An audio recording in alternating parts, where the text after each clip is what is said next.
Welcome back to Warriors Weekly. Now, Tim Roy's Journal. Well, welcome back to the broadcast perch. We're getting ready for another exciting game here at Oracle Arena. Let's go right to your questions. Bob in Antioch wants to know, how about that fourth quarter against Atlanta the other night? A sensational game. Warriors outscoring the Hawks 35-14. What was it like? Well, I had a chance to bring the microphone down to Chris Hunter, who played a huge role in that fourth quarter, and asked him about the big night against the Hawks. We just had to keep those guys from getting in the paint. You know, they got a lot of big guards that was posting our small guards up and was getting in the paint and you kind of wrecking havoc and getting the offensive rebounds. So if I could, stop that and help us get out and get the rebounds and get running, I think that's what really helps us. Down 17 at the start of the fourth quarter. Was there any idea in your mind that the team was going to come back and win?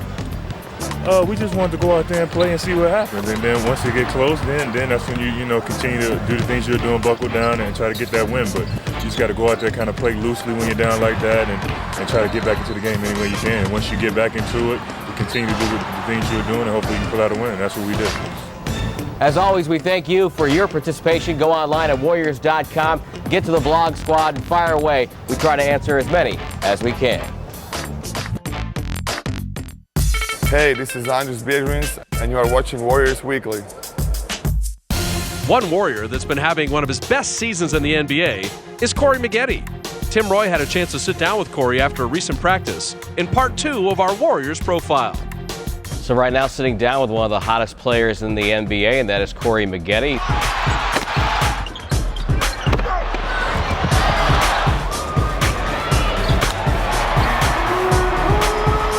What has been the difference, you think, right now for you? Why this level of play?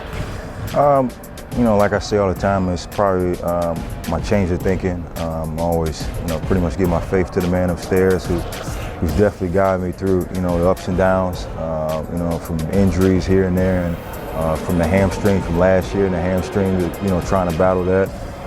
Then I had, the wrist surgery in the summertime. So I had a different perspective coming in, and just another opportunity to just, he's letting me go out there and shine, and I say through the end, I always give him the praise, and everything's been going fine from there. You brought that up. How important is that to you, and was this something that came down from your family, or? Yeah, I mean, it's, of course it came from the family, but also you need your own personal relationship. So. Especially this year and the last season, towards the end, it's really been picking up where I've really been trying to concentrate mostly on that and let that lead me in the direction that I'm going. And it's been going okay.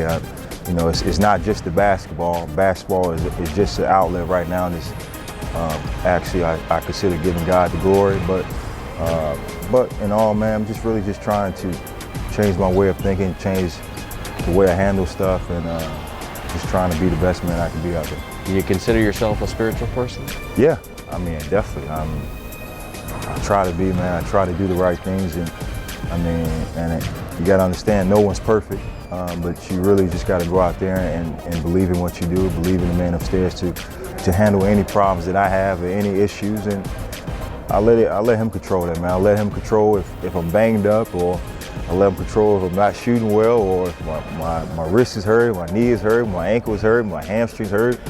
And then I get up the next day, man, I'm fine, man. I'm ready to rock and roll and go out there and just get my all on the court. Now, your mom is with NBA Mothers. Yeah. And what's her involvement there? Man, she does a lot of stuff, man, as well as she hangs out a lot with Shaquille's mom, as well as Rashard Lewis' mom and Dwight's mom, and they do a lot with the mothers. Over the years, they had some, you won't believe it, but they had some basketball games that that the parents played against each other, which was pretty funny. But it's just actually just trying to interact with the mothers around the league, and that's great, man. You need to have that, and also have an opportunity, as well as players, being able to interact with other players in the league, and I mean, not just basketball, but just to be able to hang out there, hang out with them, and do some other things outside of basketball. Is it hard sometimes when you're on the floor not to catch yourself watching Monte?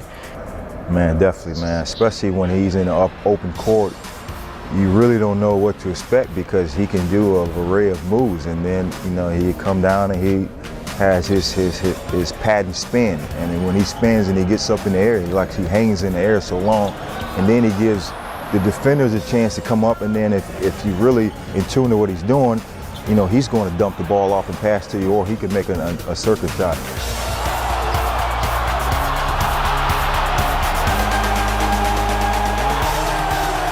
Last year we talked about how Ben McKay retired your jersey, and this year a whole bunch of kids came out. Yeah, for the Chicago game, we had a lot of kids who came out, and also a lot of the old graduates came in and came out and had a good time and watched the game. So I mean, it's great, man, to get my jersey retired, and then also have the support from my whole high school. What do you tell kids when you talk to them? Faith, keeping your faith. Always listening to the coaching staff and being positive. I think, you know, I always tell even, you know, the reporters, I tell them, man, the biggest thing, we just need to stay positive through all this turmoil that's kind of going on where guys have been banged up. You got to stay positive, and also, you know, through the darkness, there's always a light, man. It's always something that you can see, and through this, you know, we had, you know, have Monte, who's really stepped up his game above. I mean, he's, you know, if you look at it, man, he's definitely one of the tier guys in the league. I think he would probably be a guy that probably should be, you know, second team All NBA. I mean, it's a guy, and he's leading in steals as well. So you have an opportunity, and then other guys who are starting to improve as well. The way Stephen Curry has been playing. You know, if it wasn't for, I think, Tyreke Evans, who's having an unbelievable year. I mean, this is a guy who will be there for Rookie of the Year as well. So we got to have, it's always a light at the end of the tunnel. All right, Corey, thanks for the chat. No problem.